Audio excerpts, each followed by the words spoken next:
para ver cómo están de bien. Claro, claro, claro.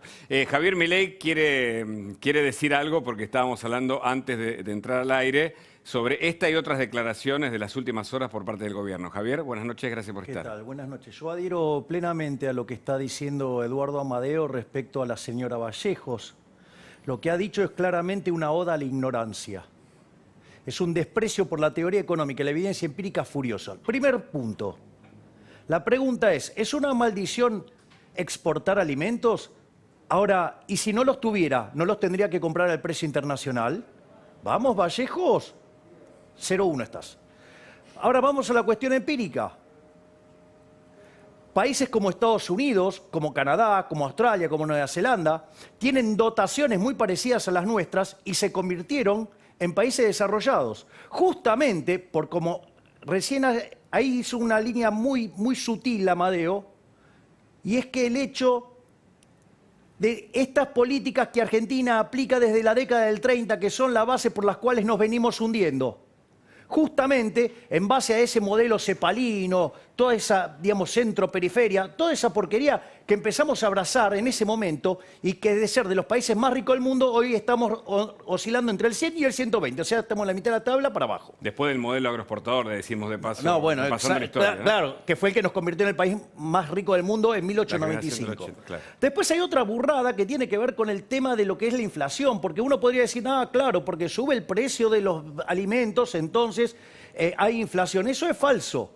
Porque si la cantidad de dinero estuviera constante, así como sube un precio y yo quiero gastar más en eso, voy a tener que gastar menos en el otro y va a bajar los otros precios, Claro. por lo tanto no va a haber inflación. Sí. Después, también, digamos, comparto y valoro que Amadeo haya traído a colación el tema del maíz, porque esta mujer lo que no entiende es que detrás de las curvas de oferta y de demanda hay intercambios de derechos de propiedad. Claro. Entonces, cuando vos te pones a tocar el precio, cuando vos manoseás el precio, en el fondo lo que estás haciendo es violentar el derecho de propiedad. O ponerlo en este sentido, Hugo. Suponete que vos tenés dos laburos. ¿Vas al que te paga más o al que te paga menos? Pero es obvio, ¿no? Claro, el que te paga más, bueno, a ella le parece injusto, entonces te va a robar una parte. Entonces, que voy al último punto, que es, esto genera incertidumbre y cuando vas a tener que invertir, ¿qué vas a invertir? Nada. Claro.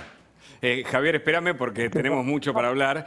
Quiero aprovechar la comunicación con Eduardo Amadeo y sumar a Federico Andajasi, que dijo algo interesante. ¿A quién le hablan cuando le hablan personas como Vallejos? Se lo pregunto primero a Amadeo, por favor, y después la intervención de Federico. Quería agregar una cosa a lo que está diciendo Milei y luego contesto lo suyo, Sí. Hugo. Los primeros que deberían estar contra Vallejos y producir un drama en el frente de todos son los camioneros, por ejemplo, ¿no? Los amados camioneros que se van a quedar sin trabajo. Hay una cana de Si Vallejos riqueza tiene en razón. Claro. No, el problema, mire, uno de los problemas dramáticos que tiene este gobierno es que prefiere hablar para las unidades básicas, para la Facultad de Ciencias Sociales de la UBA, esto es para los amigos, para que la aplaudan.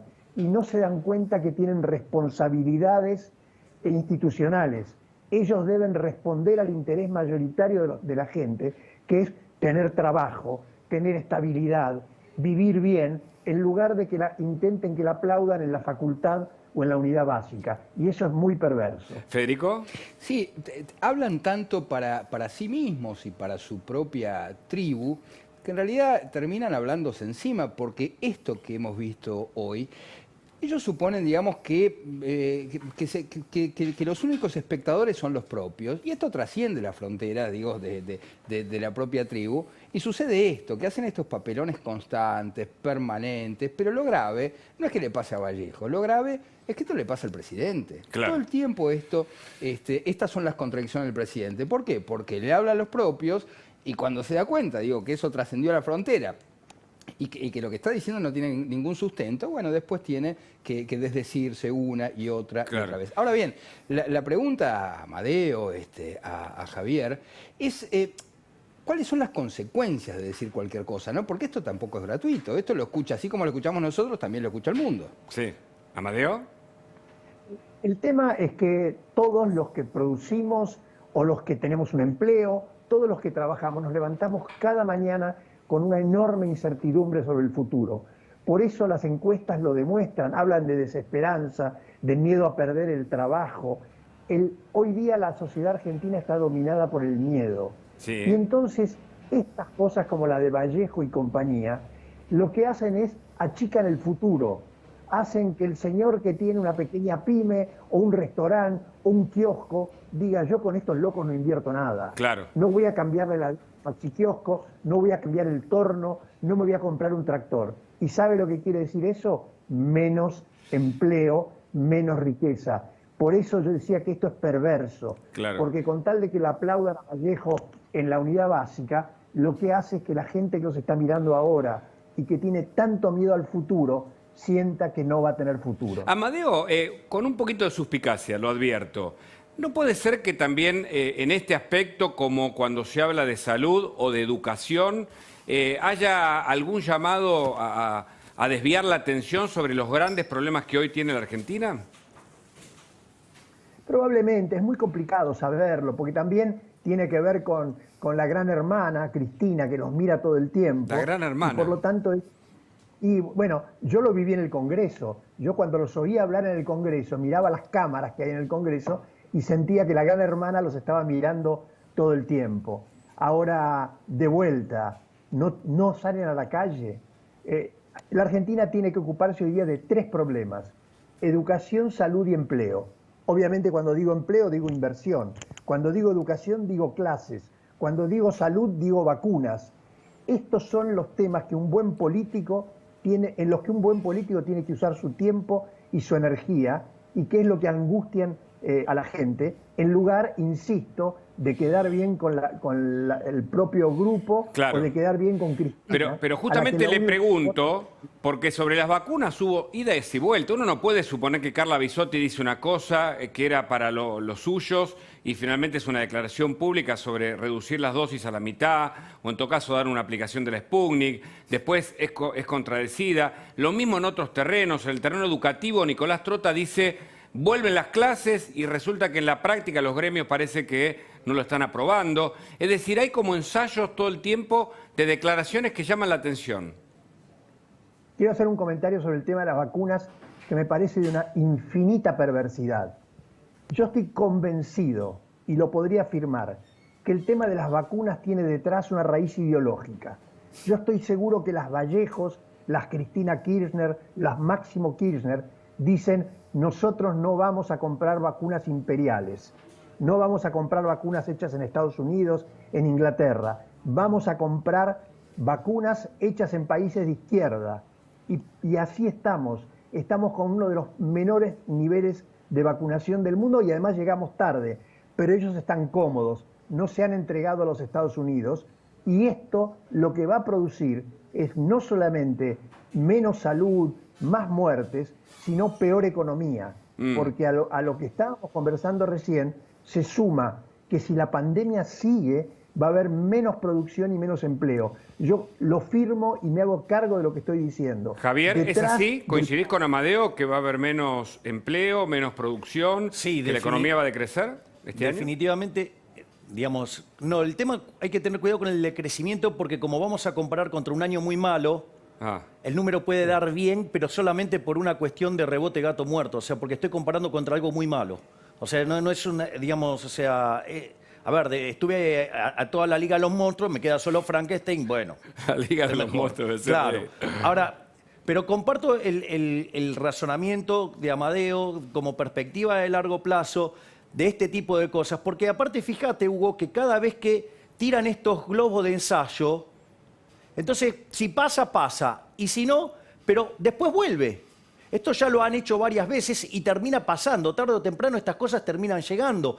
Entonces, en realidad, vos tenés así un shock, o a veces lo hacen, te tiran algo, te van por 100, pero te terminan sacando 5. Pero quieras o no, te terminan expropiando. Hay una cuestión de avance sobre el derecho de propiedad. Y hay otro tema muy interesante que mencionó Amadeo y que estaba ligado al punto 5 que levanté yo en la parte inicial, que es el efecto de la incertidumbre. Cuando vos tenés incertidumbre, la incertidumbre es peor que el riesgo, porque vos el riesgo lo podés manejar, la incertidumbre no. Y eso se manifiesta en que las tasas de descuento para un proyecto se vuelven estratosféricas, y por eso estuvo muy bueno eso que dijo: se te achica el futuro.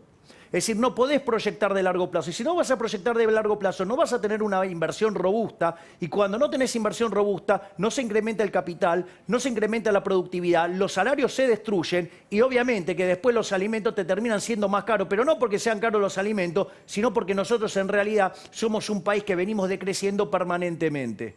¿Y la comunicación del Banco Central? ¿Yo? Sí. Es una aberración. Es una cargada, es una estafa, es una ofensa al intelecto. Es decir, es un panfleto escrito para tratar de explicar muy mal técnicamente que los precios vienen determinados por los costos. Yo le voy a contar algo, o sea, Eduardo lo sabe porque es economista, pero este problema la economía lo resolvió en 1871 con un economista que se llamaba Karl Menger, que escribió un libro que se llama Principio de Economía Política, y algo que se llama ley de imputación, principio de imputación, que es que no son los costos los que determinan los precios, sino que son los precios los que determinan los costos. Y voy a explicar por qué. Suponete lo siguiente, Hugo, yo llego a una sociedad, descubro que no hay vino. Entonces, ¿qué hago? Me consigo la uva, la botella, digamos, el corcho, las etiquetas, y como además voy a tener monopolio, le cargo un bruto margen. Es una sociedad de abstemios. ¿Me pueden decir qué hago con la botella? Tu risa dice que acaba de subir el precio de la vaselina. No. Está lleno de metáforas, Javier Milei. Aprovecho, Eduardo Amadeo, que como dijo Javier, es economista y tiene una mirada sobre las medidas. Bueno, el gobierno dio marcha atrás sobre las restricciones en las exportaciones de maíz, pero ¿es suficiente, Amadeo? Bueno, es una buena noticia. Esto demuestra también que no miran los números. De vuelta, como era muy importante políticamente pasar el mensaje de Vallejo, decir, los productores se están llenando de plata, se están guardando el maíz, no le están entregando el maíz a los productores de pollos, etcétera, etcétera, etcétera, entonces vamos por todo y le sacamos el maíz. Y después cuando se pusieron, prohibimos la exportación de maíz. Cuando se dieron cuenta que sobraba maíz, esto es que en los silos hay más maíz del que necesitamos, empezaron a dar vuelta.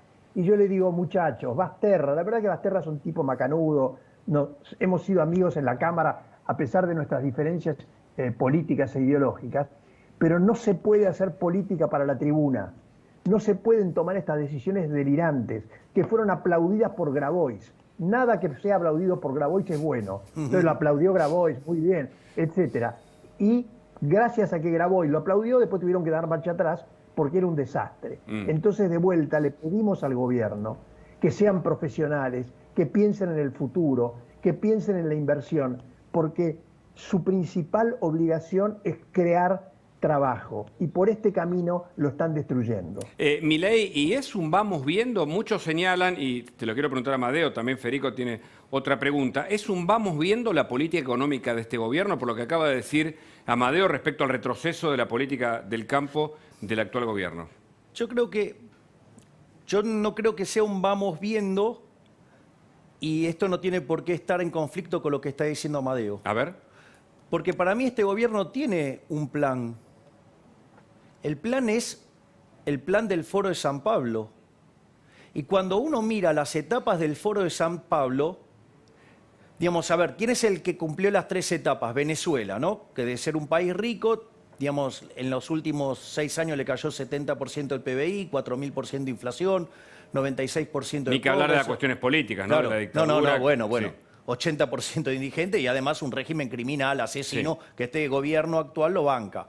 Pero, digo, al margen de esas cosas, pero eso también es parte de la idea del Foro de San Pablo, porque a los propios se les permite todos y a los ajenos nada. O sea, digamos, eso es una cosa muy... Entonces, a ver, Venezuela entró en la última etapa, pero Argentina está en la etapa 2, que es mucho de plata, digamos, para el cambio cultural, la batalla cultural, y la otra mitad, digamos, de la agenda tiene que ver con aplicar restricciones, ir vulnerando los derechos de propiedad, y eso termina generando mal funcionamiento del sistema económico que después deriva en cada vez mayores dosis de intervención, y eso es lo que después conduce a las economías al socialismo y después las empobrece. Porque recordemos que cuando uno alertaba este tipo de cuestiones en Venezuela, ¿qué decían en Venezuela? Nosotros no somos Cuba. ¿Y nosotros qué estamos diciendo? Nosotros no somos Venezuela. ¿Chile qué dice? Nosotros no somos Argentina. Claro. Ojo. Es decir, una autocracia, algo así de el vamos por todo, pasado a la lógica política de un gobierno que quiere la suma del poder y controla desde el Estado todo, la economía y el resto de... Igual a mí, para lo que tiene que ver con el Frente de Chorros, prefiero decir cleptocracia. Bueno. Amadeo. No, comparto absolutamente con Milei y comparto también que vamos en camino a Venezuela. Sí. Yo digo, esta declaración en sus diversas maneras, pero digo, fíjense lo que está pasando. Estamos empezando a ver fuertemente un proceso de migración, de hartazgo de la gente, de bajar los brazos frente a estos tipos, perdón, a este gobierno. En Venezuela esto tuvo características enormes, pero en la Argentina la falta de futuro y la desesperanza se está convirtiendo ya en un tema de todos los días. Segundo, se quieren quedar con todas las instituciones, desde las instituciones más elementales como las que controlan el voto, por ejemplo, el Tribunal Electoral, este juez Ramos Padilla, etcétera. Obviamente ahora quieren quedarse con el Poder Judicial y si ganan las elecciones se van a quedar con los tres poderes y por lo tanto van a poder dibujar todo a su gusto. En términos de política internacional, los papelones que estamos haciendo cotidianamente apoyándolo a Maduro, suponiendo que con mandarle un telegrama a Biden protestando por lo de Trump, van a poder limpiar lo que están haciendo. Claro. El camino, yo no quiero dramatizarlo a los niveles de que está Venezuela hoy, pero lo que está claro es que este gobierno no cree, no lo dicen. ¿Cuántas veces dijo el presidente Fernández las palabras inversión privada? ¿Cuántas veces habló de productividad? ¿Cuántas veces habló de eficiencia? Sí. ¿Cuántas veces habló de las cosas que necesitamos para crecer? Ellos no creen en esto. Eduardo Amadeo, gracias por el contacto. Interesante hablar con usted. Gracias, siempre. buenas noches a todos. Buenas noches. Y Federico, la idea de no tener una clara política justamente en lo exterior con Venezuela, parece que tampoco le resulta porque ni siquiera el régimen venezolano apoya a Alberto Fernández, que mandó una comitiva para apoyar a Maduro.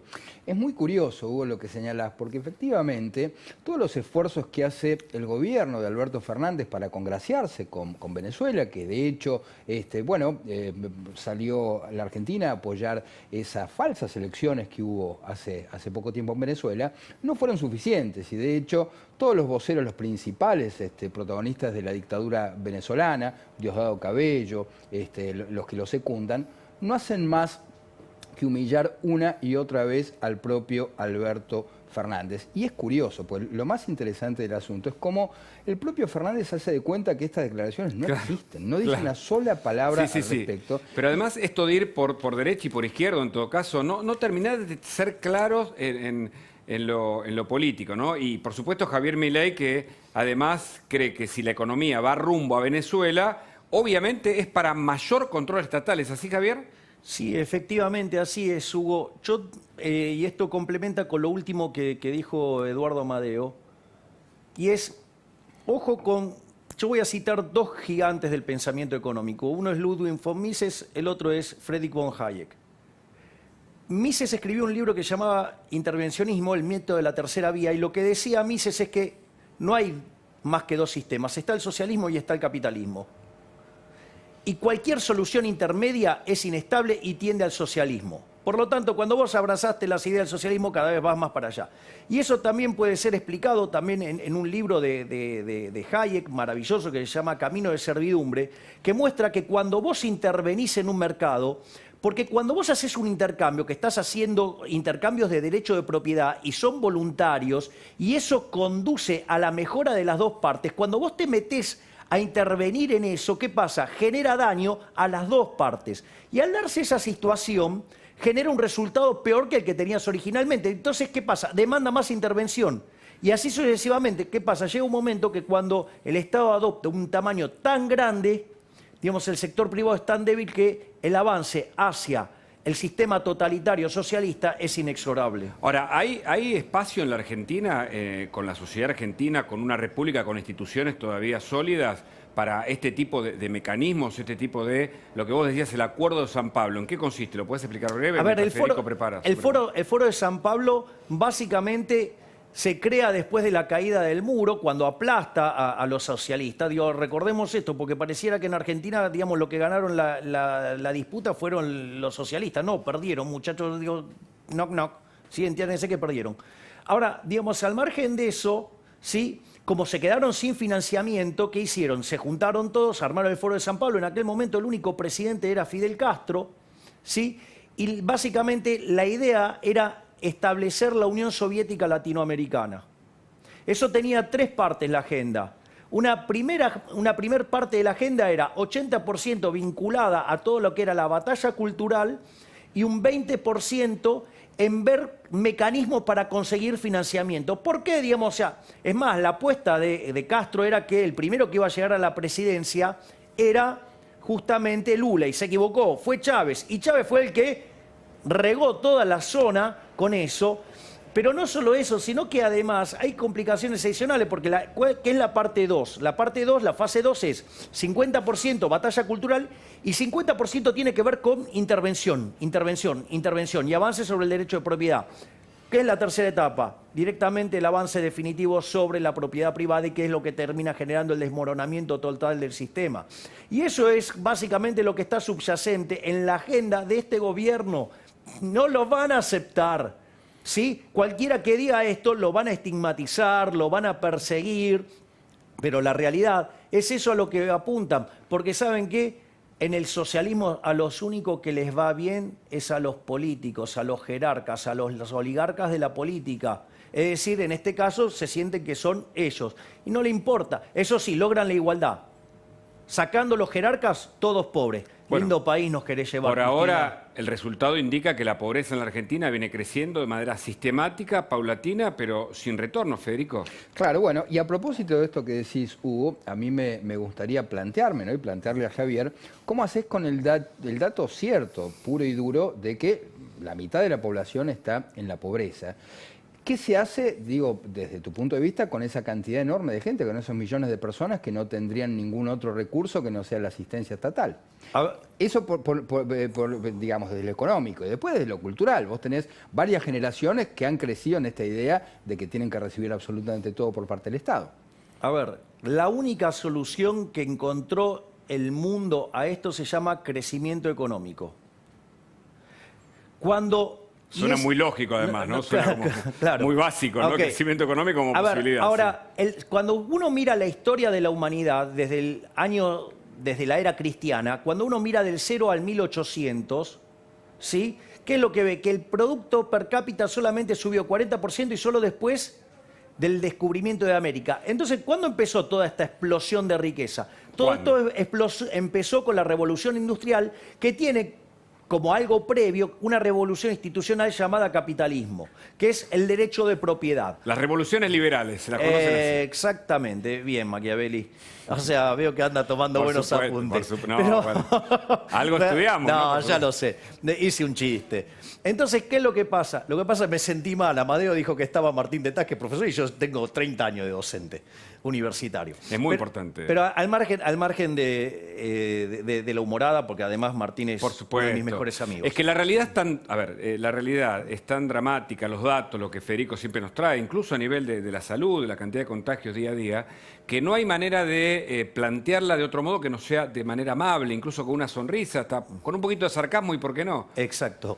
Bien, entonces, ¿cuál es el punto? Vos fíjate, en ese momento en el mundo vivían 1.000 millones de seres humanos y el 95% del planeta vivía con menos del equivalente de $1 diario. Hoy, ¿me comprendés? Previo a la llegada a esta crisis del coronavirus... Somos casi 8.000, ¿no? Son 7.800, exactamente, 7.800 millones de seres humanos que viven en el planeta Tierra, y era 5% ese número. Es decir, ¿y eso cómo se consiguió? A partir del crecimiento económico. Mirá, el crecimiento económico no tiene mucha magia. Eso ya lo había descubierto Adam Smith en la investigación sobre la naturaleza y la causa de la riqueza de las naciones, para los amigos, la riqueza de las naciones, ¿sí? Donde básicamente describe cómo es un proceso de crecimiento económico, y en esa lógica, digamos, la base, ¿sabes cuál es? Invertir. Pero para invertir tenés que respetar los derechos de propiedad y además tenés que generar ahorro. Entonces, cuando vos, ¿sí?, trabajás con la hipótesis keynesiana, dale el gasto, dale el consumo, dale el gasto, dale el consumo, y todo el tiempo estás penalizando el ahorro, ¿sí? No solo que penalizás la inversión y la economía no crece, sino que además, como lo hacés del sector público y vivís con déficits fiscales descomunales, terminamos en crisis tremenda. Les voy a pasar un dato muy interesante. Dale, a ver. En los últimos 40 años, Argentina es el segundo país del mundo que menos creció. Vamos, está El todo segundo hecho. país, ¿quién es el primero? Es un país africano, ahora no me acuerdo bien el nombre, pero... O sea que en los últimos 40 años, el segundo país que menos creció después de un país africano... Es Argentina. Mirá vos, qué dato. Hablando de crecimiento, de riqueza, de inversión, vamos a hablar con Martín Yesa, intendente de Pinamar, porque claro, hay preocupación en la costa. Había expectativa de la temporada que de algún modo pretendía revertir en parte lo que fue la cuarentena y las restricciones durante lo peor de la pandemia, pero ahora hay idas y vueltas, y él se reunió con el gobernador Axel Kicillof y queremos charlar, creo que lo tenemos conectado, a ver. ¿Qué tal? Muy buenas noches, Hugo, y muy buenas noches, Federico. Veo que está por ahí Javier también, un cariño a todos. Saludos. Yo estoy en Valeria del Mar, partido de Pinamar. Ah, ok. Bueno, contanos lo último, ¿qué es lo que está pasando en la costa? ¿Cómo resultó la reunión con el gobernador Kicillof? ¿Habrá restricciones, por favor? Fue una reunión de monitoreo, de seguimiento, primero de cómo evoluciona la curva epidemiológica, después cómo está la actividad turística y en tercer lugar cómo fueron evolucionando las medidas que se tomaron desde el viernes por parte del Gobierno Nacional, el domingo por parte del Gobierno Provincial y luego cómo nos fuimos acoplando los municipios. En el caso particular de Pinamar, nosotros estamos, para el que nos está viendo y quizás no conoce Pinamar, Pinamar es una ciudad que tiene cerca de 330.000 camas, somos 45.000 habitantes, septuplicamos la población prácticamente en algunos de los picos del verano y hasta llegamos a octuplicar la población en verano.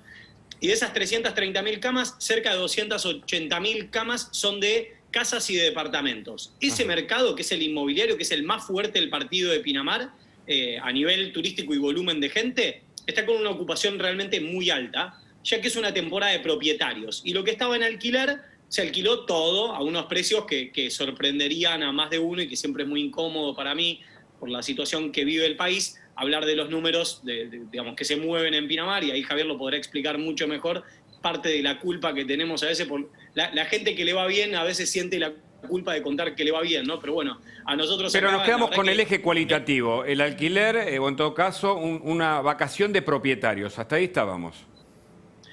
Sí, y a eso se le suma que todo lo que es alquileres va bien, digamos, funciona realmente bien, digamos, vuela y con niveles muy altos. Después lo que es hotelería, tenés dos grandes segmentos. Por un lado, lo que es la gama alta, Cariló o Pinamar Norte, está con índices de ocupación del 85, del 90%, fundamentalmente los fines de semana, y en la semana baja al 75%. Y lo que es la hotelería de 1, 2 y 3 estrellas baja mucho en la semana, está en un 30% de ocupación, y apenas llega al 50% los fines de semana. Es decir, dos segmentos muy marcados, diferentes, que entendemos, a ver, más allá de la situación del coronavirus, creo que es una radiografía de cuál es la situación económica en la Argentina. Que tenemos un segmento de la Argentina con ahorro en dólares, capacidad en dólares, que realmente está teniendo unas vacaciones baratas, digamos, para el que tiene ingresos en dólares, y para el que tiene ingresos en pesos son vacaciones mucho más difíciles que el año pasado.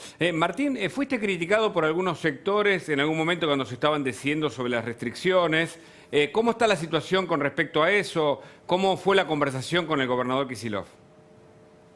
Bueno, sí, fue una discusión y creo que a algunos todavía creo que no les terminó de gustar, pero es mi industria. Yo les decía, miren, si tuviera una fábrica de zapatillas, yo trabajaría para que abra la fábrica de zapatillas. Yo entiendo, esta no tiene chimeneas, pero es un factor de distribución de riqueza, genera trabajo. Nosotros en Pinamar somos importadores de trabajo, Hugo, somos importadores de trabajo. No solamente vienen de Madariaga, que está enfrente, vienen de Santiago del Estero, vienen de Tucumán. Digamos, es realmente un mercado que además genera, digamos, no solamente genera riqueza, sino que genera distribución de la riqueza. Claro. Entonces, para nosotros la industria turística es de lo que vivimos, digamos, Sí. Y nos dedicamos profesionalmente a esto. Entonces, cuando nos decían que era inviable, era, bueno, pará, sentémonos a hablar porque vuelven las automotrices, vuelven la fábrica de zapatillas, ¿por qué no va a volver la nuestra?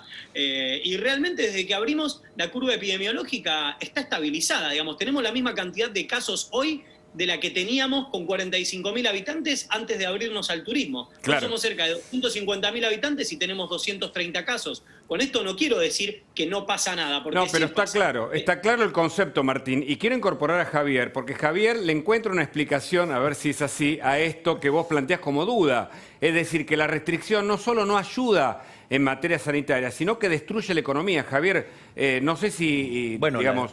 esto acompaña lo que dice Martín Yesa. Un A segundo. ver, Sí. la experiencia argentina en eso ha sido contundente. Hizo la cuarentena más larga y más cavernícola del mundo. Eso está en los datos. Hace unos días los mostró, creo que Martín los mostró, Sí. Sí, de que Argentina tenía la cuarentena más larga y más dura por la gente de Our... Sí, por un estudio de los que trae, Sí, sí. exactamente, sí, que son los que computan... Our World in Data. Exactamente. Gracias, Fede. Y cómo es, y no solo eso, hay algunas cosas muy interesantes de las que contemplaba Pero Martín. Yesa, perdóname, para ir al punto central, dice, en verdad no se entiende por qué las restricciones, y él trata de cuidar su industria como intendente. No, obviamente, digamos, si no se le destruye la economía, si no, digamos, mirá lo que le pasó a Argentina. Argentina no solo que le ha ido mal en la cantidad de muertos por millón de habitantes, porque llegó a estar entre los 5 con más cantidad de muertos por millón de habitantes, sino que además Argentina, el PBI le está cayendo casi el triple de lo que cae el resto del planeta. ¿Y entonces? Bueno, entonces, digo, claramente, digamos, o sea, yo, digo, propondría que cambien el equipo. O sea, digo, para mí debería haber sido desplazado el señor Ginés González García, Pedro Can, Luis Cámara, Eduardo López. Deberían haber sido todos. Dios, Pero les esta idea que debería vos dar proponías, vergüenza. que la economía, digamos, marcada por un Estado cada vez más presente o, Bueno, o eso cuasi expropiatorio, bueno, le pero da más poder. pero alguien tiene que pagarlo el Estado, ese es el problema. Es decir, si el Estado fuera bueno, sí, entonces hubiera sido un éxito la Unión Soviética, y sin embargo fue un desastre en lo económico, en lo social, en lo cultural, al margen de que mataron 150 millones de seres humanos los comunistas. Pero no solo eso, a ver, el problema es Martín tiene un punto muy fuerte ahí. Digamos, el ejemplo de España. Digo, justamente el ejemplo de España es un país que vive del turismo.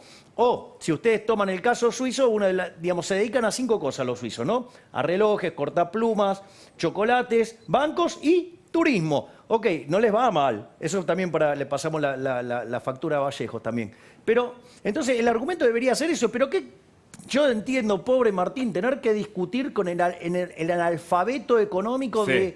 de Kicillof, sí, que tiene sus amigos zurdos en España y que la están destruyendo. Martín, tu visión como intendente, ¿no? Más allá de los comentarios que nos interesa, porque vos decís, yo tengo que defender como intendente lo propio. Mirá, lo difícil es eso. A ver, yo siempre trato de ser empático porque más con las realidades que no conozco. Mi realidad es muy concreta. Recién lo decía Javier, por ejemplo, es como decirle a los suizos que no hagan navajas. No, mirá, negro, hacemos navajas y hacemos chocolate. Bueno, no hagan navajas y no hagan chocolate. Nosotros nos dedicamos a esto. Entonces, por eso, a veces uno se siente incomprendido cuando te juzgan por estar defendiendo esta industria, pero digamos...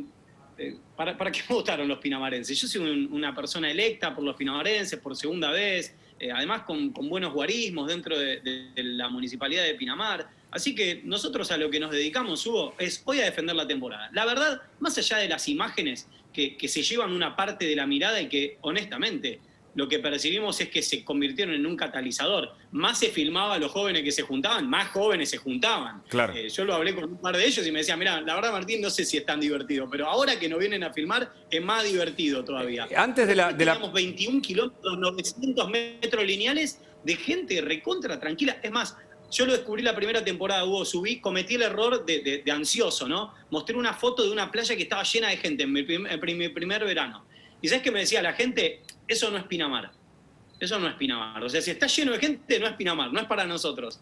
Las playas de Pinamar son playas a las que la gente viene a estar tranquila y por eso tenemos localidades como Cariló, Valeria del Mar, Ostende, Pinamar, con un montón de actividades. La gastronomía está funcionando bien. Ahora con esto de la 1 de la mañana, bueno, es un desafío, estamos viendo qué creatividad le inventamos para ver si la gente puede salir un poquito más temprano, acompañar a los comerciantes, pero sí, está llena de desafíos y bueno, vamos tratando de ponerle creatividad y bueno, con el lomo de los comerciantes, que la verdad es muy difícil seguir exigiéndoles a los comerciantes porque este invierno, en mi caso, ¿no? Como intendente, Claro. lo que les pedimos, que no haya turismo, que no haya gastronomía, bueno, en nuestra industria la verdad que fue algo muy difícil, pero bueno, lo fuimos laburando, fuimos dando las discusiones y creo, a ver, no todas las discusiones siempre las podés ganar, pero la más gruesa de todas, que era poder tener temporada, bueno, la tenemos y ahora, bueno, esto lleva un montón de desafíos diarios. Martín Yesa, muchas gracias por el contacto.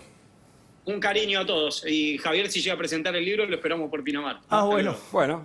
Qué bueno. Voy con Pandenomics ahí. Bueno, muy bien. Ahora, Federico, estas medidas restrictivas, vos seguís el día a día de la pandemia, de la evolución de los contagios, ¿ayudan a lo sanitario o perjudican o en todo caso no son benevolentes en ese aspecto y encima perjudican la economía? Mira, claramente lo que no ayuda para nada son las contradicciones, ¿no? Porque por una parte, vos... Obviamente, digo, que en un punto tiene que haber restricciones, que es lo que estamos viendo ahora en Europa, que se abre, se cierra según las necesidades, pero eso se hace racionalmente. Ahora bien, si vos vas a convocar gente a la Casa Rosada por los funerales de Maradona, con todo el cariño que le tenemos a Maradona, la verdad que el mensaje que se transmite es muy diferente. Quiero decir, no se puede estar en estos dos extremos, ¿no? Por una parte, promoviendo los funerales de Maradona en la Casa Rosada, con esa manifestación, esa cantidad de gente que hemos visto, y por otra parte, hacer cierres absolutos. Vos te das cuenta que es una desproporción. Claro. Y creo que ese es el gran problema de la Argentina en general, ¿no? Que nunca encontramos un justo medio. Claro, y hablando de no encontrar el punto medio, parece que la economía que se viene es preocupante. ¿Qué es lo último que analizaste de las declaraciones de los distintos funcionarios del gobierno, Javier? ¿Puedo hacer una...? Sí, claro. Porque antes me habías preguntado Dale. por quién era el país que más había caído en los últimos 40 años. Quedó. Te doy el ranking, los primeros, porque no te voy a dar todos.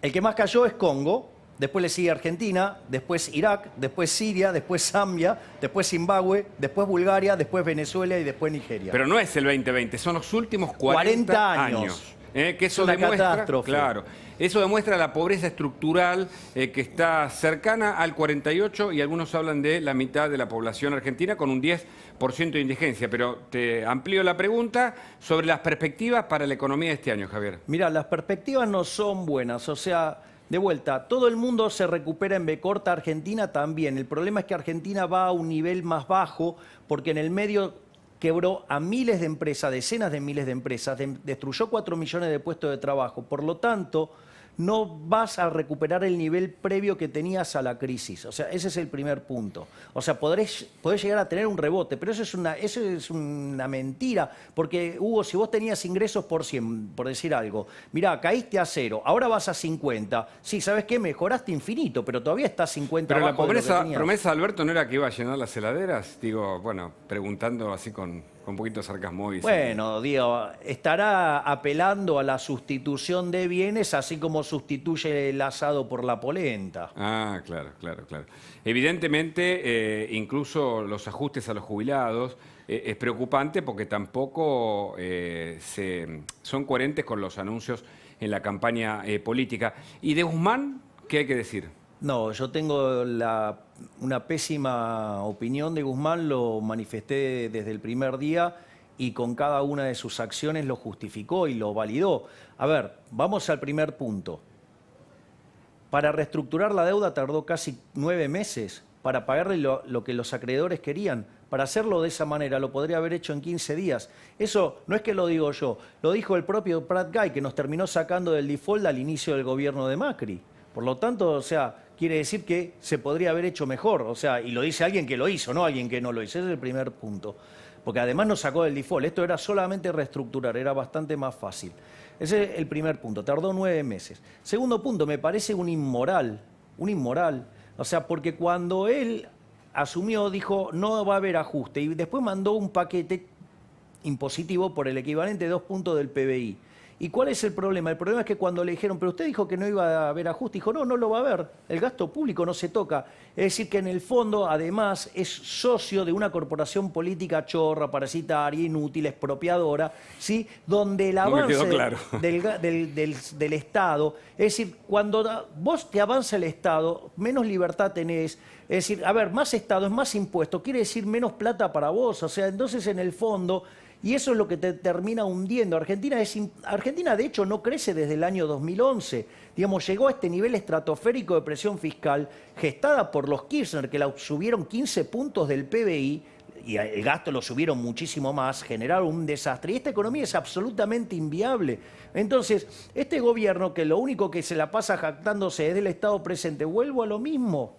¿Qué quieren? ¿Llevarnos de vuelta a la Unión Soviética? ¿No les alcanza con el ejemplo de Venezuela? ¿No que, digamos, van a estar siempre mirando para otro lado cuando van a Cuba? ¿O ignoran lo que pasa en Corea del Norte? Pero muchachos, vamos.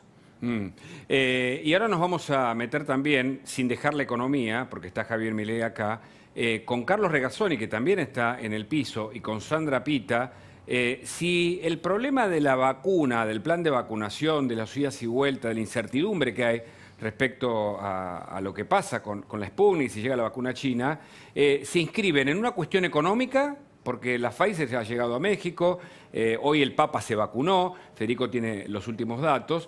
Se vacunó con Pfizer, ¿eh? Con Pfizer, Sí. se vacunó con Pfizer en el ¿Cómo? Vaticano. ¿El Papa comunista no lo hizo con la Sputnik? Se vacunó Bueno. con Pfizer. Por eso, si es un problema económico, si es un problema ideológico, ¿cuáles son los últimos datos, Federico? Hoy, de nuevo, me parece que tenemos un récord de contagios, casi estamos cerca de 45.000, si no me equivoco. Sí, 44.938 Decesos. contagios y hubo, esos los decesos totales, decesos, sí. hubo 12.725 nuevos contagios y hay 135 muertos. Son números altos, Sí, son sí, números sí. altos.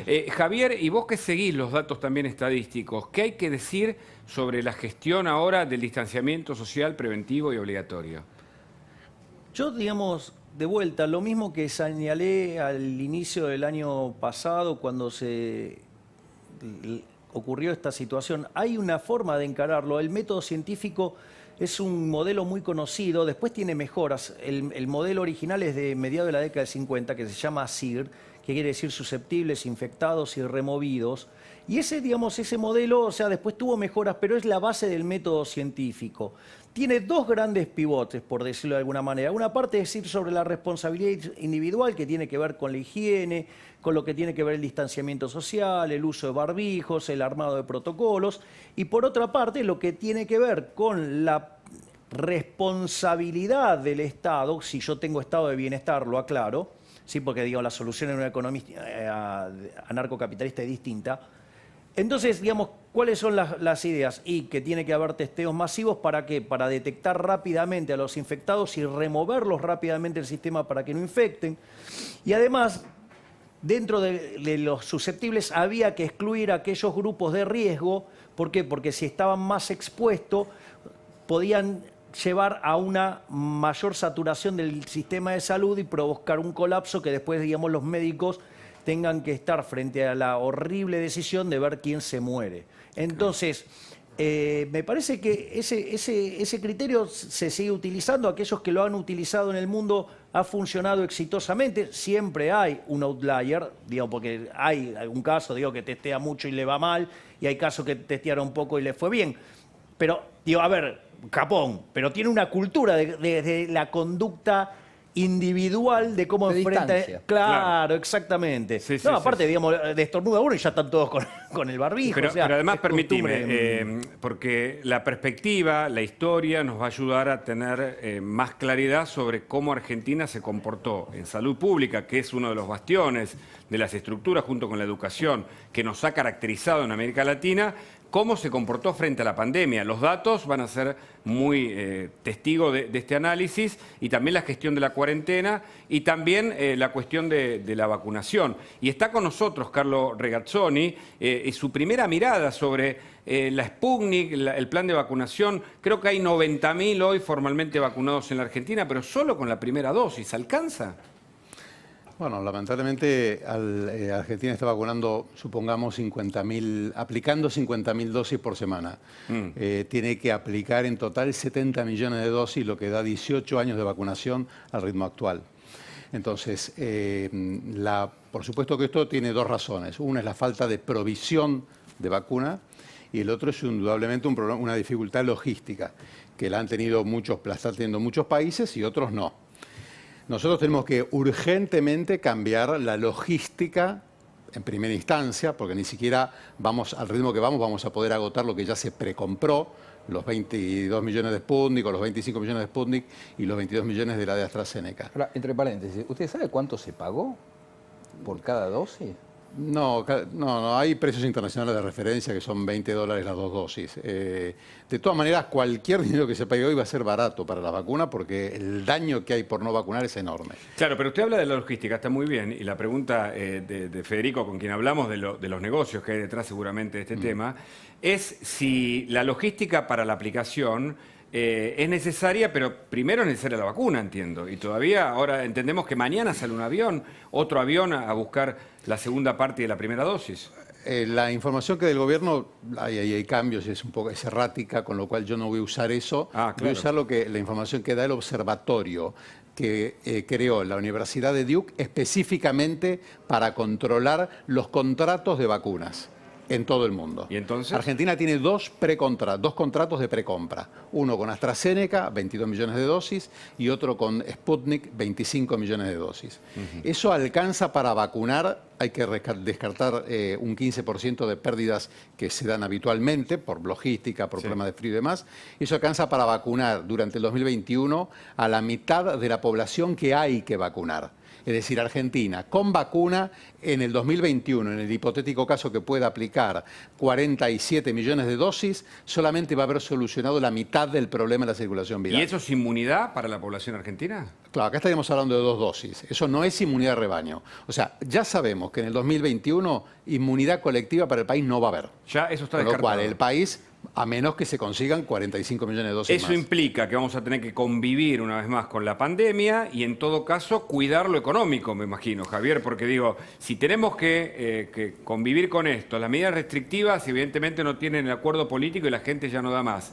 ¿Cómo se hace para compatibilizar ambas cosas? Bueno, a ver, uno de los planteos que originalmente uno hizo sobre esto y el motivo del nombre de la cuarentena cavernícola es, suponete lo siguiente, Hugo, el hombre de las cavernas está ahí, digamos, o sea, le queda un poquito de alimento y ya ve que se le está acabando. Es cierto que afuera hay unos bichos enormes, horribles y que probablemente... Hoy es el día de los ejemplos, Javier. Digamos, hoy estoy muy alegórico. Sí. ¿Este viene con vaselina también o no? Te gustó, el del vino. Entonces, a ver, ¿cuál es el punto? Pero no me voy a decir que no es bueno para explicar teoría. Está muy bien. No, los ejemplos siempre son pedagógicamente de lo mejor, sobre todo para que la gente pueda estar de manera amigable. Claro, entonces, ¿cuál es el punto? El punto es el siguiente. Vos, por más que haya unos bichos enormes afuera... En el hombre de la caverna. Y claro, vas a tener que salir porque si no, digamos, tenés una muerte segura del otro lado. Entonces, digo, vos en algún momento, vas a tener que salir, vas a tener que evaluar riesgo. Entonces, por eso es tan importante la parte del modelo que tiene que ver con la responsabilidad individual. Porque esto, digamos, seguramente Carlos lo puede decir. O sea, vos no vas a cambiar, digamos, cómo contagia, pero sí podés bajar la probabilidad de contagio. Claro. ¿Carlos? Y eso, la clave es cómo removés gente, ya sea por las vacunas y por cómo vos lográs el concepto de inmunidad de rebaño, es que cuando vos ya achicaste tanto el número de susceptibles, no generás tantos infectados, entonces el ritmo de los removidos te hace caer la evolución de la epidemia. ¿Coincide con esto, Carlos? En los modelos determinísticos es como dice Milei, pero esta enfermedad no sigue el curso clásico del modelo de CIR, que es determinístico. No, eso está claro, Carlos. Sino que es un modelo más bien estocástico. Entonces pasémoslo limpio, por claro, favor. Pueden volver limpio. algunos, por ejemplo, digamos... Claro. Esta pandemia se caracteriza por la enorme incertidumbre que causa en el sistema. Nadie previó en Inglaterra que ahora iban a estar creciendo 10 veces más rápido de lo que hace 2 meses porque apareció un nuevo mutante. Lo mismo le está pasando a Alemania. Yo le voy a decir 2 cosas. Vamos a hablar de la Argentina porque en abstracto es muy difícil. Por supuesto. Convivir con el virus es imposible. ¿Ah, sí? Quítenselo de la cabeza. Ningún ser humano va a poder convivir, ninguna comunidad va a poder convivir con este virus, porque de hecho ninguno lo hizo. En un año de cuarentena, una de las cosas de pandemia, uno de los hechos que quedó claro es que ninguna sociedad puede convivir con el virus. De hecho, se apela a los remedios a veces más inadmisibles para uno, como puede ser un cierre. En este momento Alemania bajó 75% de la circulación en todos los rubros. Claro, pero perdón, hago un paréntesis. Lo que pasa es que Alemania aplicó restricciones momentáneas. Europa no ahora manejó... una versión de 2 meses. claro. No, pero no quiero entrar en eso. Lo que quiero decir es lo siguiente. Convivir con el virus es imposible, porque el virus lo que hace es duplica el riesgo instantáneo de morir anual a cada grupo etario. Entonces nosotros tendríamos 40.000 muertes en menores de 45 años si la pandemia quedase desatada. No hay país que haya quedado donde la pandemia se ha corrido desatada, porque además hay fenómenos urbanos y demás. Ahora, es inadmisible, no lo puedo soportar. Y además porque usted tiene una piedra de toque al final del camino, que es el sistema de salud, que es el gran, un poco lo que hablaba recién Milei, el tema del dilema de la última cama, del último respirador. Entonces, la convivencia es imposible si no los países lo hubieran hecho. Claro. O sea, además, convivir con el virus y esperar las muertes es mucho más ruinoso económicamente que cualquier medida previa. A Argentina se le están acabando los cartuchos. Lo que está ocurriendo en la costa está generando... En esta epidemia hay un fenómeno de aceleradores. Es decir, cuando el riesgo de la comunidad se termina apareciendo el riesgo del lugar donde está más acelerado, porque es contagiosa. Entonces, lo que está pasando en las playas es catastrófico para la epidemia. No voy a hablar de economía porque no lo sé, pero yo les digo, para la epidemia, todos los modelos matemáticos lo que demuestran es que la aceleración que está habiendo de contagios no la van a ver en la costa, porque la gente no se testea en la costa. Porque pregunte usted a alguien que está en la costa, que tiene síntomas, lo que cuesta conseguir un test. Claro. Se hacen y se vuelven a la casa. ¿A dónde? La ciudad, a la AMBA, y acá se testean, y acá contagian. Claro, claro. Entonces, esto va a pasar, porque esto no tiene, o detenemos rápido lo que está ocurriendo. O sea, entendemos que no tenemos 15 días o 20 días para definirlo. Sí. Cada día cuenta, sí, se entiende. Cada día cuenta, pero es además, una cuenta regresiva. Pero además es una función que se llama una función de potencia. Es decir, cada día le agrega un exponente al crecimiento. Es exponencial, entiendo. Justamente.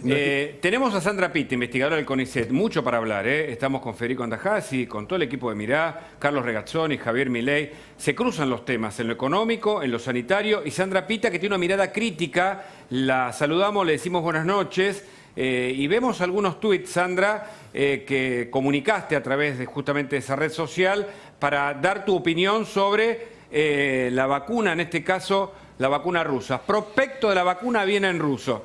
Lo que había mostrado hoy Federico. Un prospecto en Argentina debe estar siempre en castellano. Son aplanadoras estos tipos, dice Sandra Pita, aplanadoras de derechos, de libertades, de ética en salud. Pediría que renuncien ya Bisotti, Ginés, González García, pero tengo algo peor. Sandra, buenas noches, gracias por el contacto. Ahí vemos el prospecto de la vacuna Sputnik V, que está en ruso. ¿Cómo estás, Sandra? ¿Qué tal? Buenas noches. Muy contundente con el pedido de renuncia que haces. ¿Por qué? Sí, porque me parece que están faltando a todas las reglamentaciones, a la ética dentro de lo que es la salud pública. Me parece que básicamente un prospecto tiene que estar en castellano, eso es una reglamentación. El apuro no justifica para nada no tener un prospecto en castellano. No hay que olvidar que las personas que están inoculando con esta vacuna, que yo considero que no se debería estar usando, pero bueno, la persona que tiene que inocular recurre a ese prospecto muchas veces para informarse, y ahí, bueno, lo puede traducir, ¿no? Tiene el Google Lens y todo eso, pero digamos que el apuro no justifica este tipo de irregularidades. Vos hablas de libertades también y cuestiones científicas o cierto perjuicio o consecuencias negativas de esta vacunación. ¿A qué te referís, Sandra? A mí me parece que el haber aprobado esta vacuna abre una puerta muy peligrosa. A ver. Si bien es verdad que hay una emergencia, es verdad que tenemos que detenerla, es verdad que hay que vacunar, abrir una puerta hacia una vacuna que no tiene evidencia científica comprobable es como abrir una caja de Pandora dentro de lo que es la salud pública argentina. El ANMAT tiene una regulación que tiene que cumplir. Hay una vacuna que está por llegar pronto. Ningún país, incluso en el peor momento de Estados Unidos, cuando había realmente un crecimiento exponencial, se quiso presionar a Trump quiso presionar a la FDA para que aprobara rápidamente, inclusive por motivos electorales también, por supuesto, rápidamente una vacuna con estos mismos argumentos. Tenemos que salir de esta situación. Y la FDA dijo, no, nosotros vamos a cumplir con determinadas reglamentaciones y regulaciones antes de aprobar cualquier cosa, porque se pone en juego el prestigio de un organismo regulatorio y se pone en juego la salud pública. Porque fue autorizado, recordemos, por el Ministerio de Salud, que es un organismo político, una institución, digamos, un ministerio que depende del gobierno de turno y no del ADMAT. ¿Pudo haber sido presionado el ADMAT con el prestigio que tiene por el gobierno de turno? ¿Sandra? Yo creo que sí, yo creo que inclusive me parece que los funcionarios del ADMAT que no hicieron la autorización, se preservaron bastante, ¿no? Hay algunos ahí que yo conozco y que jamás aprobarían una cosa así. Y creo que por eso no lo hicieron, ¿no? Simplemente hubo una recomendación también de una figura política. Y después, bueno, el Ministerio de Salud se hizo cargo. Y ahora se va a tener que hacer cargo de las consecuencias a futuro, porque tenemos un organismo regulatorio que era de excelencia y muy prestigioso. Y ahora, bueno, no lo es tanto, ¿no? Federico Andajasi tiene una pregunta, Sí, Sandra, para vos. Sandra, vos en esta polémica que sostuviste hoy con personas, digamos, que están dentro del campo científico, dijiste algo que es muy cierto, y es que se introdujo en esta discusión una cuestión dogmática, una cuestión de fe, ¿no? Como si la eficacia de una vacuna dependiera de cuánta fe, digo, en el sentido religioso, ¿no? Se le tiene no solamente a la vacuna, sino al país del cual procede, ¿no es cierto?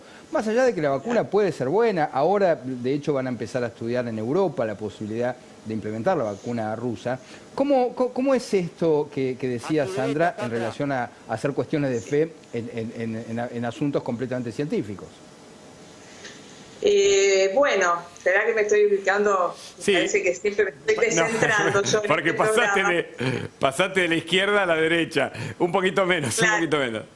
Por favor. A ver, Ahí, exactamente. voy a quedar centrada.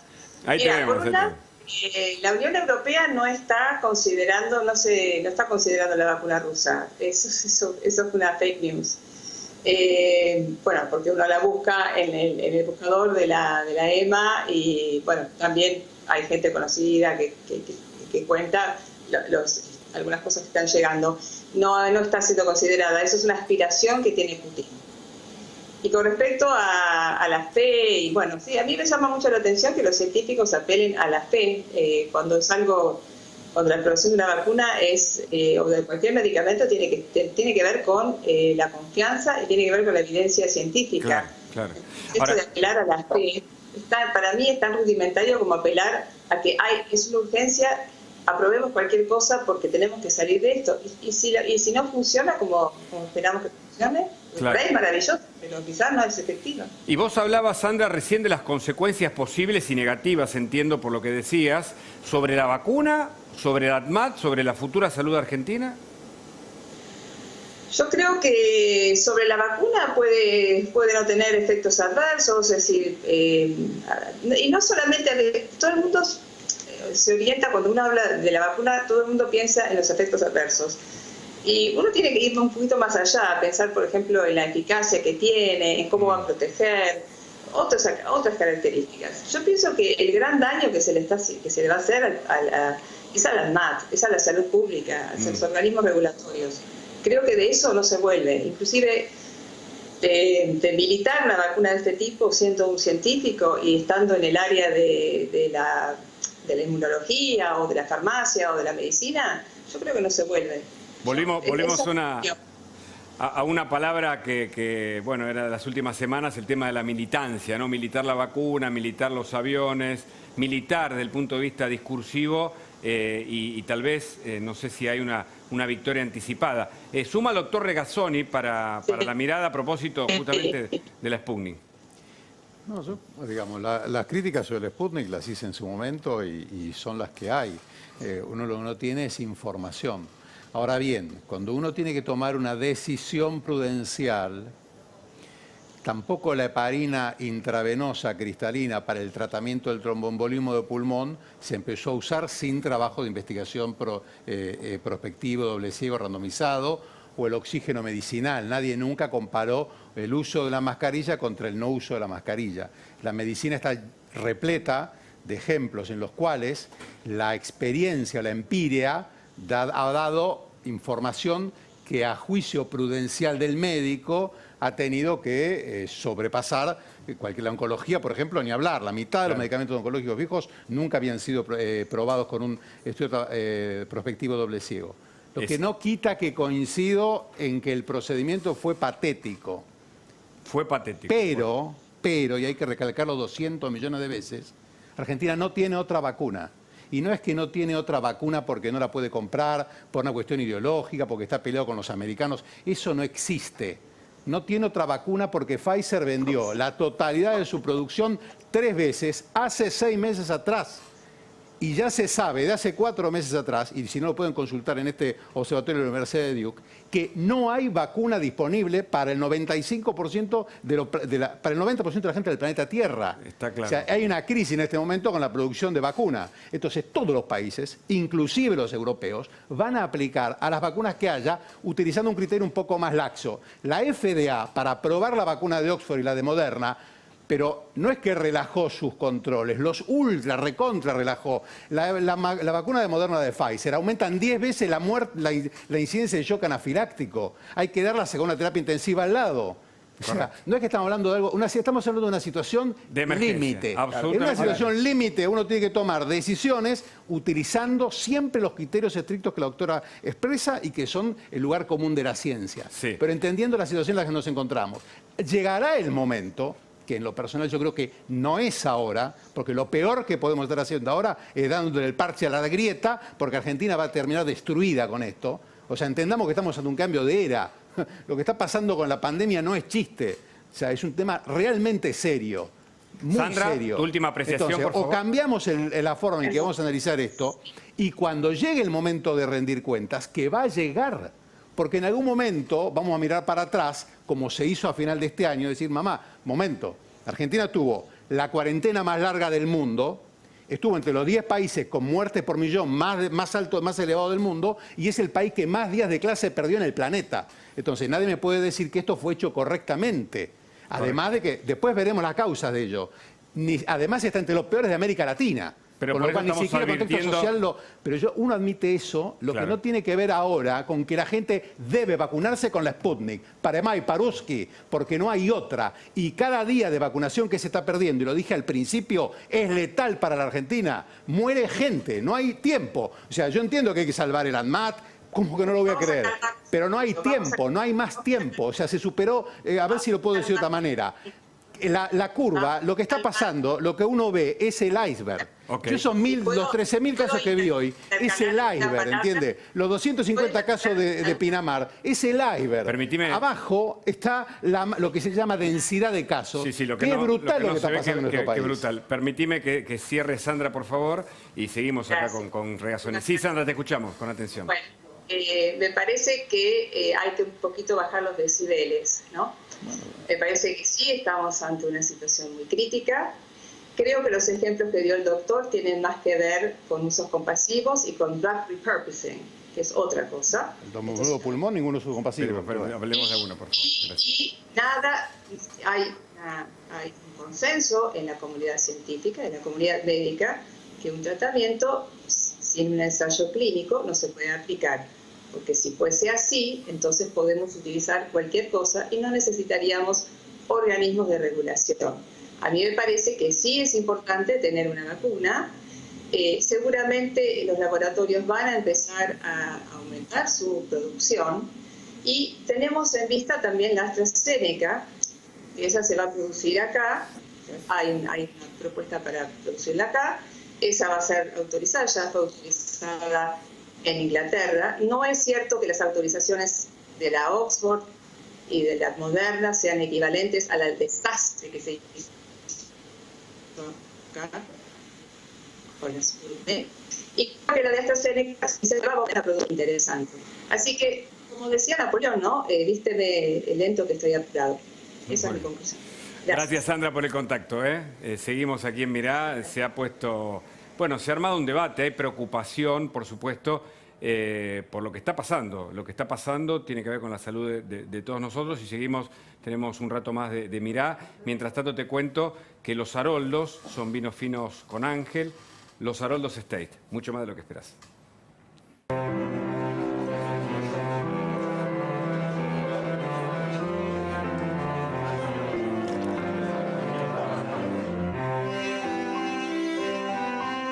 Los Haroldos Estate, mucho más de lo que esperás. Sí, creo que se llama así. Claro, se armó un debate. Es que, en definitiva, todos estamos preocupados por la pandemia, por el coronavirus, por poder vacunarnos. Y es cierto, ayer se explicaba, y Carlos creo que tiene datos también, hay una preocupación por la incertidumbre en la comunicación formal de gente que ahora no se quiere vacunar. Federico, vos querías aportar algo sobre el tema también. Sí, a propósito de esta polémica muy interesante entre el doctor y Sandra Pita, yo quiero aportar una información que a lo mejor acerca posiciones, ¿no? Porque la vacuna Coronavac china, ahora Brasil hizo estudios a fondo con esta vacuna y demostró que está por debajo de las expectativas, que solamente protege en un 50%, no llega al 70% que era lo que se esperaba, con lo cual, bueno, esto también es una mala noticia para el mundo porque sería una vacuna menos, una vacuna, quiero decir, con menos eficacia de la esperada. Claro. Entonces, algo de esto no podría pasar, por ejemplo, con la vacuna rusa. Digo, esta es la vacuna de Sinovac, ¿no? De Coronavac. Mire, le voy a decir algo. Sí. En el mundo real hay un fenómeno de la investigación que se llama el paciente del trial o el paciente del ensayo clínico. Ajá. El paciente del ensayo clínico siempre le va mucho mejor que al paciente real, por un montón de razones. Muy probablemente ninguna vacuna tenga 90% de eficacia. Es difícil que tengan más del 80% de eficacia. Por más que el trabajo de investigación clínica haya dicho que tiene 92, 94, lo que fuere. Porque el paciente del trial es un paciente, de hecho, incluso en los trabajos de investigación, la gente de más edad, que la que más riesgo tiene, tuvo una eficacia mucho menor. Tuvo una eficacia del 80-85%, incluso la de Oxford y la de Moderna. O sea, eso es un hecho que es conocido. Ahora acá, por eso es muy compleja la estrategia que le espera a la Argentina por delante, porque la vacuna no va a erradicar el problema hasta que no sea verdaderamente masiva, para lo cual faltan muchos meses o años. Claro, claro, pero digo, es muy enfático y me gustó la idea de que no hay que batir, como es el parche sobre la grieta, en este tema. Pero también es cierto, y tenemos que decir, de eso trabajamos nosotros como periodistas, la verdad sobre lo que está pasando a nivel mundial. Y parece como que la Argentina llega un poco más tarde que países de la región, Carlos. Incluso la comunicación genera un efecto adverso sobre ahora una población que crece que no se quiere vacunar. Es decir, comparar la Argentina con América Latina, por supuesto que se puede hacer, yo no soy quien para hacerlo, y me parece que en este momento las comparaciones no nos ayudan, porque tenemos que buscar resultados. Si nosotros seguimos con el virus circulando, vamos a tener consecuencias económicas y sociales brutales. O sea, brutales. De hecho, estando Javier, yo no puedo hablar de economía. Lo que va a pasar, lo que está pasando, hoy salió el informe de la CEPAL, que por ahí no es una fuente que guste mucho, habla de 280 millones de pobres en América Latina para el próximo año. La enfermedad causa enfermedad, conflicto y pobreza. No va a funcionar ninguna estrategia para solucionar la pobreza o para solucionar el conflicto si no resolvemos la cuestión de la enfermedad. Y esto uno en medicina lo ve cuando ve un paciente que tiene una enfermedad que lo va a inhabilitar por un año y es el padre de familia. Claro. Primero hay que salvarlo, claro. Si no lo curaste, o sea, tampoco quiero caer en el eslogan de hay que salvar vidas y eso, obviamente, todos queremos salvar vidas. Yo no quiero hacer una cuestión política. No, entiendo el punto médico, científico. Lo que estoy diciendo es, si nosotros queremos una estrategia económica, tiene que estar de la mano de... Cuando yo critiqué la cuarentena eterna, no lo hice con un criterio económico, lo hice con un criterio médico. Dije, muchachos, no va a funcionar más de 2 meses porque la gente no la va a poder cumplir. Claro. Y hay una premisa médica clara que dice ¿Cuál es el mejor tratamiento para un paciente? El mejor tratamiento que el paciente puede soportar. De hecho, después, cuando se liberó, parece que la gente se le abrió la jaula, entre comillas, y salió a la calle, ya que estamos en día de metáfora. Antes se había Esto es lo que liberado. pasó, las fiestas. Antes se había liberado. Antes. Cuando vos analizás la curva argentina, usted piensa que la curva, no soy quien para predecir. Cuando uno hace los cálculos, Argentina va a tener el rebrote a partir del 15 de diciembre. ¿Sabe por qué? Porque la densidad de casos que había acumulado, incluso con los casos en baja, era insoportable. Claro. Argentina fue abriendo naturalmente y por las razones más entendibles que una persona tiene que alimentarse, con una positividad del 25%. Eso significa que tu prevalencia real ya ni sabes cuál es. La incertidumbre es por 5. Totalmente, totalmente. Seguimos en instantes. Javier Milei se habló de pobreza en América Latina y en la Argentina. Tiene una respuesta para hacer. En instantes, aquí mira.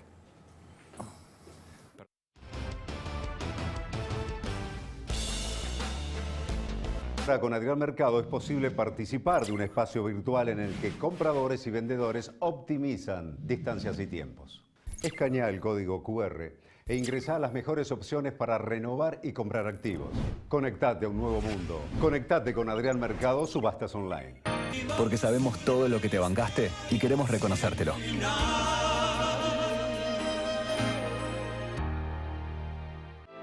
En Divanlito tenemos los sillones de relax perfectos para disfrutar al máximo el placer de estar en casa. Aprovecha nuestro aniversario y obtené hasta un 40% off y 18 cuotas sin interés. Compra online en divanlito.com. Parque Industrial Cañuelas. Radique su industria en el mejor parque industrial a solo 45 minutos de Capital. Comercializa Impacto Inmobiliaria 011-4815-8861 www.parquecañuelas.com.ar. En Carrefour tenés 7 días de ofertas. Hasta el lunes, 80% de descuento en la segunda unidad en marcas de shampoo y protección solar. 50% de descuento en la segunda unidad en marcas de yogures, helados y gaseosas. Además, jamón cocido a 129 pesos por 200 gramos. Y mucho más. En Carrefour.com.ar. Y ahora una pequeña meditación. Respiración profunda. Afuera, todo lo que pasa aquí. Ahora el foco tiene que ser tu cliente, Tom. Salesforce Customer 360 te ayuda a enfocarte con una vista única en tus clientes. Como Tom.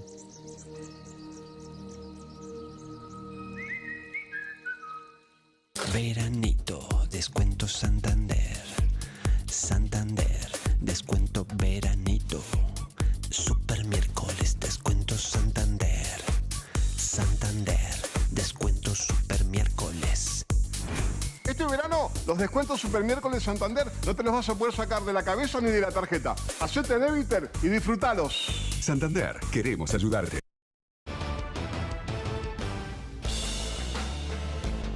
Claro, el problema es la pandemia, el problema del coronavirus, sumado a la economía, sumado a la pobreza. Carlos Regazzoni, quien está con nosotros, dice que la CEPAL indicó 280 millones de pobres en América Latina. ¿Y en Argentina, Javier, eso va en crecimiento? Sí, claro, Argentina es un país que vive en continuo crecimiento de la pobreza, pero esto, digamos, viene arrastrándolo desde hace años, o sea... de hecho, la única caída que hubo de la pobreza durante la democracia, la verdadera fue durante la primera parte del gobierno de Menem, y verdaderamente lo que fue la caída de la pobreza durante el gobierno de Kirchner en realidad fue volver a los niveles, a los niveles previos. Pero claramente este virus, o sea, a la luz de todos los millones de puestos de trabajo que se perdieron, ¿sí? Digamos, el aumento de las personas con riesgo de inseguridad alimentaria, o sea, el aumento de pobres, o sea, ha sido verdaderamente letal. Por eso, digamos, es que uno tiene que mirar estas cosas no solo desde el plano, digamos, de la salud, digamos, sino también del plano de la economía, porque nosotros, a ver, en Argentina hicimos todo mal. Si nosotros hubiéramos hecho lo mismo que hizo el mundo en promedio, o sea, un país mediocre hubiéramos sido, tendríamos que tener 10.000 muertos, tenemos 40.000 acá, digamos, alguien tiene la responsabilidad por 30.000 muertos, ese es el primer punto. El segundo punto, digo, quiero hacer una aclaración de lo que dijo Carlos, que probablemente fue porque no me escuchó. Cuando hice la referencia al CIR, dije el primer modelo a mediados de la década del 50 con sus posteriores mejoras, que son meter todos los temas estocásticos que muy bien mencionaba Carlos, porque tiene que ver, de hecho, cuando fue la peste española, sí que fue entre 1918 y 1920, fue en cuatro etapas, una en 1918, dos en 1919 y otra en 1920. Y ahí quiero mencionar dos temas no menores. Uno es el tema de cuidado cuando hablamos con el formato de la función, ¿no? Porque se suele hablar de la exponencialidad de la función. En realidad, las epidemias no llevan el formato de una exponencial, llevan un formato que se llama logístico. Tiene un primer tramo que es creciente y después cambia y pasa a crecer decrecientemente. Se llama el tramo logarítmico. ¿Por qué es importante entender esto? Porque donde cambia la curvatura es donde se da el pico. Como los infectólogos, digamos, que mostraba el gobierno, no sabían de matemática, ni siquiera sabían leer gráficos, y eso, digamos, o sea, puedo, digamos, dar después la documentación del evento. ¿Cuál es el problema? Que nunca detectaron el pico, nunca lo ven venir, nunca ven el pico, porque si estoy buscando una función exponencial, ¿hasta dónde puede crecer? Hasta cualquier lado. Y en realidad hay un límite que es que la población total, o sea que inexorablemente en algún momento el proceso, digamos, se termina. Y otra cosa que a mí me gustaría señalar es el tema de la letalidad. La verdad que lo que planteó la Organización Mundial de la Salud, la verdad que le erraron horrible, porque, a ver, en el mundo mueren 60 millones de seres humanos, son 165.000 por día. El coronavirus tardó 105 días en llegar ahí. ¿Sí? Yo no estoy negando la existencia del virus, no estoy diciendo de los problemas que causa y no estoy diciendo nada de eso. Lo que estoy diciendo es que no era para hacer este tipo de cuarentena, es decir, el mundo tuvo, digamos, o sea, tuvo un impacto económico como si hubiéramos tenido la peste española, pero le erraron por 200. Entonces el daño fue enorme. Entonces me parece que debería haber trabajado con, no sé, con un equipo más grande, que contemplaran un montón de otras cosas más. Sí, de otros especialistas. Porque si yo, digamos, o sea, mandé a 235 millones de seres humanos a una situación de inseguridad alimentaria, llegando a matar 100 millones, o sea, el remedio terminó siendo mucho peor que la enfermedad. Espérame que en instantes seguimos. Tenemos la conclusión de Federico Andajás, está Carlos Regazzoni y, por supuesto, ustedes escuchan aquí a Javier Milei en Mirá.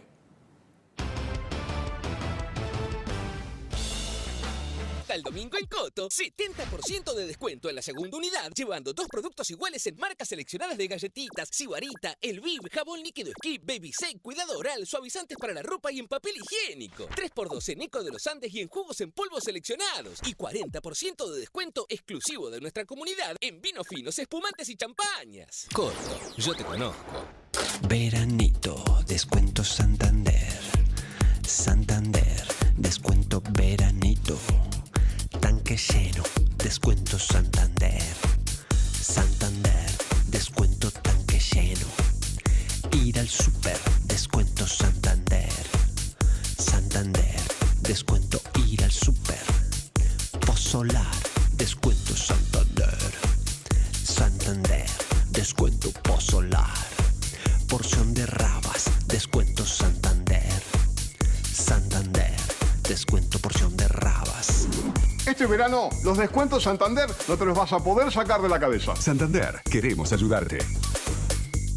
El paciente, cuando consume algo frío o algo caliente, siente ese pinchazo en el nervio que es la sensibilidad dental. No hay que ignorarla, porque es una condición que puede empeorar. Sensodine, la marca número 1 recomendada por odontólogos para la sensibilidad dental.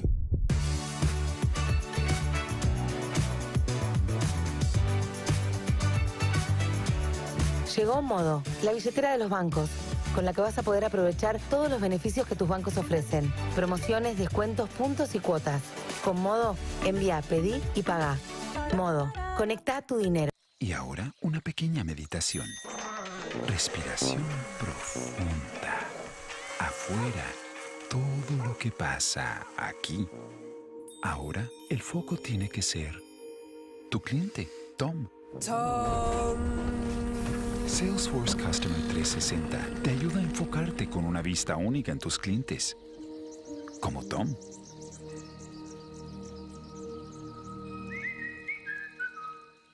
¿Sabías que una mala limpieza de la placa de descanso puede comprometer tu salud? Probá Corega Tabs, que en solo 3 minutos elimina el 99,99% de las bacterias que causan el mal olor. Corega Tabs es práctico y funciona. 2020. Qué año increíble, ¿no? Armamos fiestones de cumpleaños en casa, salimos, nos vimos, chongueamos. Tiraba bien todo. Viajamos. Viajé como loca. Metimos casamientos con 5.000 invitados. Familia del exterior, colado. Fuimos a recitales. Hice una gira mundial. Morón, Tucumán, Tokio. Cumplimos nuestros sueños. Me recibí, estuvieron todos mis seres queridos ahí. No nos quedamos con ganas de nada. Toqué para la reina Holanda. Al fin me pude hacer el implante. No, sí fue un año inolvidable. Irrepetible. Gracias 2020. Alto flash, ¿eh? Por un 2021 menos pesado y menos amargo.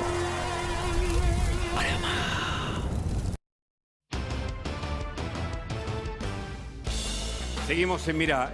¿Cuál era tu recomendación que le decías al gobierno, Carlos Regazzoni? El gobierno tiene que tomar medidas urgentes, pero parece que cambiar el modo en que se toman las decisiones. Y para ello, urgente que hay que conformar un gabinete de crisis multidisciplinario, profundamente orientado a la logística, con alguien que realmente entienda de cómo mover acciones en terreno. Y eso hay que hacerlo lo antes posible. En instantes, el cierre con Federico Andajasi, también está Javier Milei, todo aquí en Mirá.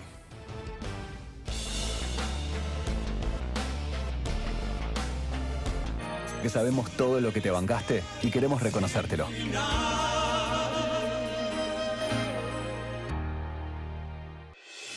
Porque desde 1948 seguimos creciendo a nivel internacional y nos mantenemos a la vanguardia de la tecnología. Porque hace más de 70 años que cuidamos lo que llevamos dentro. En Bertotto Boglione contenemos valor. Y ahora una pequeña meditación.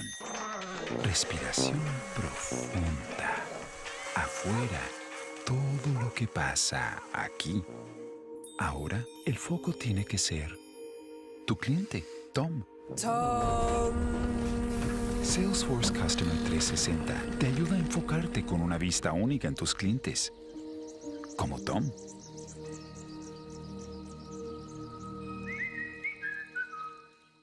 En Carrefour tenés 7 días de ofertas. Hasta el lunes, 80% de descuento en la segunda unidad en marcas de shampoo y protección solar. 50% de descuento en la segunda unidad en marcas de yogures, helados y gaseosas. Además, jamón cocido a 129 pesos por 200 gramos. Y mucho más. En carrefour.com.ar. ¿Sabías que una mala limpieza de los aparatos de ortodoncia de tu hijo puede comprometer su salud? Probá Corega Tabs, que en solo 3 minutos elimina el 99,99% de las bacterias que causan el mal olor. Corega Tabs es práctico y funciona. 2020. Qué año increíble, ¿no? Armamos fiestones de cumpleaños en casa, salimos, nos vimos, chongueamos. Tiraba bien todo.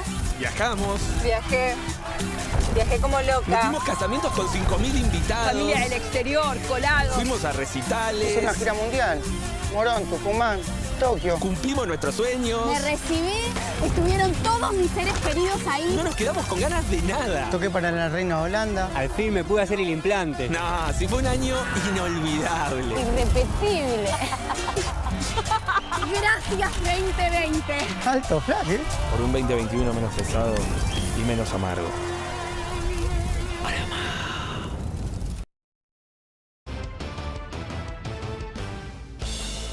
Claro, la pandemia, la cuarentena, la vacuna, la economía, Javier.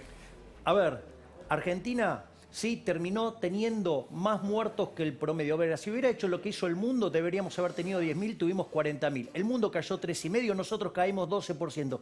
Tratemos de copiar lo que hacen los que lo hacen bien. De hecho, digamos, ahí recientemente Carlos ha dado una recomendación impresionante. Esa recomendación acá en Argentina no se hizo.